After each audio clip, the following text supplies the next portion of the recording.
Hi everyone, Dr. Blair here from pharmapreneuracademy.com. I wanted to welcome everyone today. Today I want to talk about the 5 key components that you need to bill for transitions of care. So many pharmacists were excited whenever I launched the little contest I had where I asked whether or not you were more interested in collaborative practice agreements or transitional care management. Well, collaborative practice agreements won, but only by a very slim margin.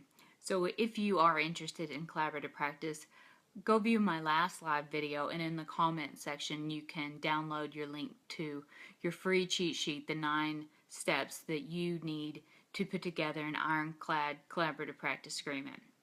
So today I want to talk about the 5 key components for transitions of care. The first one is medication reconciliation.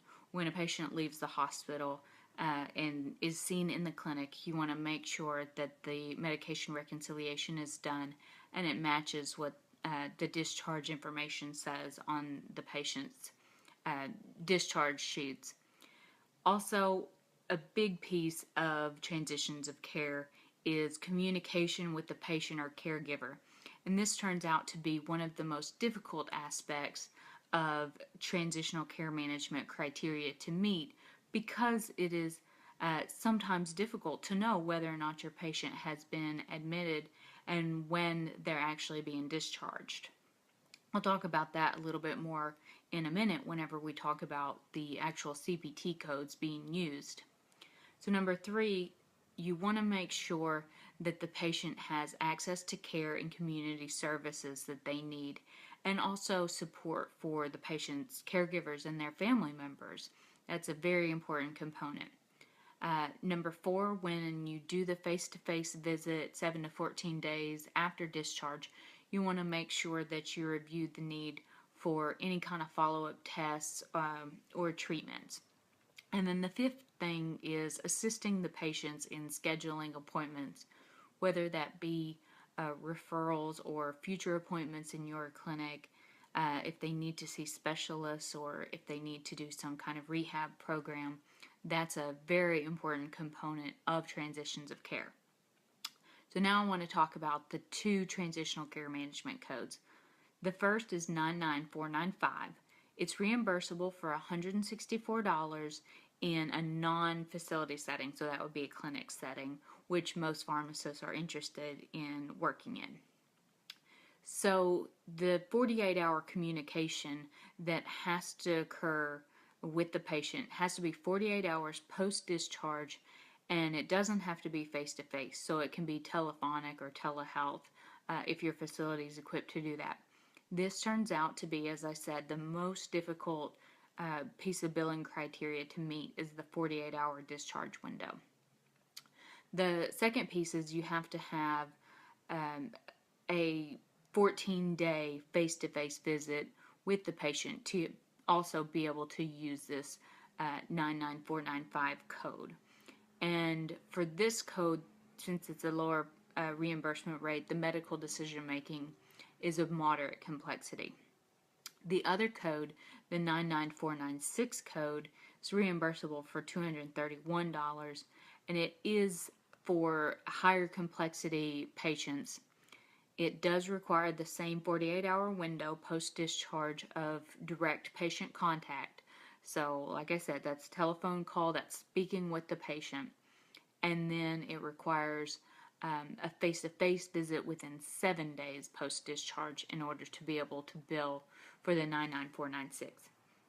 So what I want to really focus on is the non-face-to-face call, the direct patient contact, 48 hours post-discharge.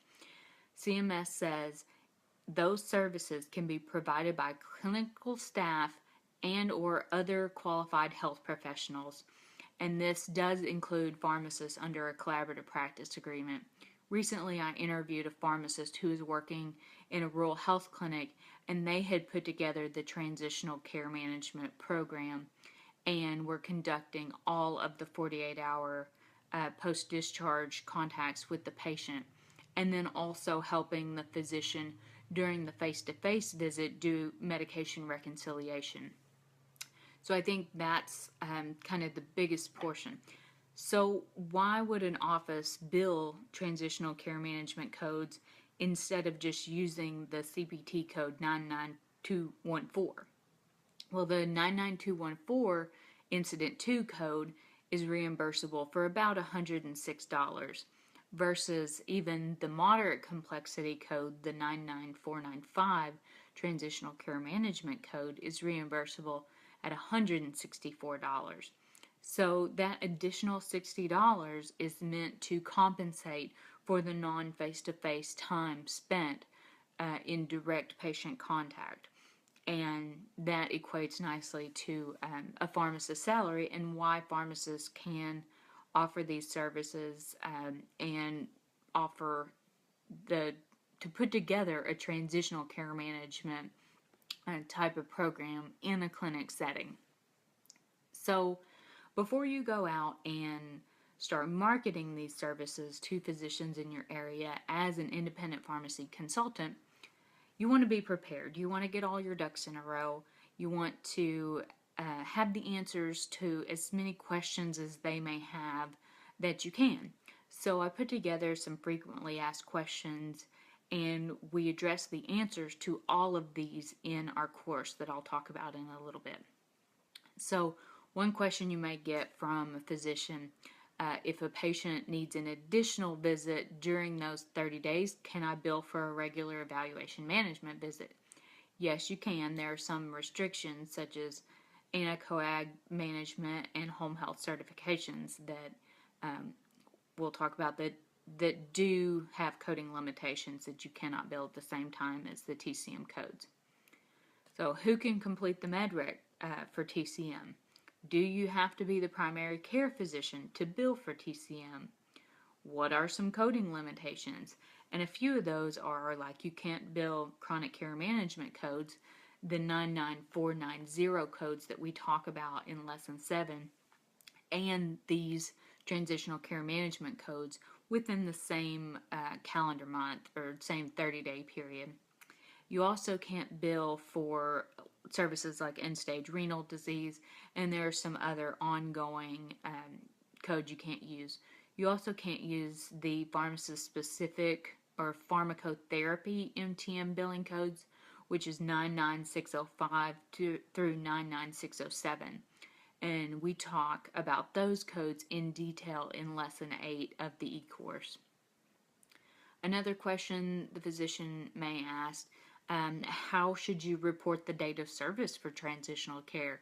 Since you're making a phone call 48 hours out and then you're seeing the patient 7 to 14 days out, well, there's a specific way that you have to bill, and it has to occur exactly 30 days after the patient's discharge date.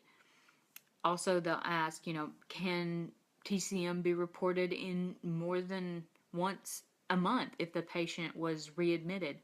And yes, that can occur, but you want to be sure that you're the only provider that is providing those transitional care management services. So you really need to get all your facts straight and get all your ducks in a row before you go out and start marketing your services, because if you're a pharmacy consultant and you're pitching implementing and coordinating a transitional care management service to a physician's office, you want to make sure that you have done your research and you know the answers to all of these questions. So that's where I can help you in the Pharmapreneur Academy. We built Lesson 7 to be the foundation of what Lesson 8 will build upon. So Lesson 7 talked about chronic care management codes, the changes in MACRA and the merit-based incentive payment system, the physician quality reporting system measures, and also how pharmacists can impact those and how you would market your services so that you were informing the physician about the changes in these bundled reimbursements, and that you were also helping them impact their scores and their benchline marks. So that is really what Lesson 7 is all about. It's over an hour of content. Well, Lesson 8 I just finished as well, and it's going to launch on September the 1st. It's also over an hour of content, so this is very, very detailed information. And like I said, all of the questions, the FAQs, we go through in the e-course. So lesson 8, it's titled Collaborative Practice Agreements, MTM Pharmacotherapy Referrals, and also Transitional Care Management Services, because we go through all of those things and you will have the most information that there is available after taking this course. So if you'd like to join the course or you'd just like some more information about the course, go to pharmapreneuracademy.com/newsletter and join our newsletter. If you ever have any questions for me, all you have to do is hit reply. Your message goes straight to my inbox, and I always try to reply to everyone's message in a timely manner. So I really look forward to hearing from you. I hope that this information will help you and will inspire you to go out and try to build your pharmacy consulting business so that you can make a real difference in your patients' lives. If you have any questions, like I said, email me. I would love to hear from you. Thanks so much. Have a great day.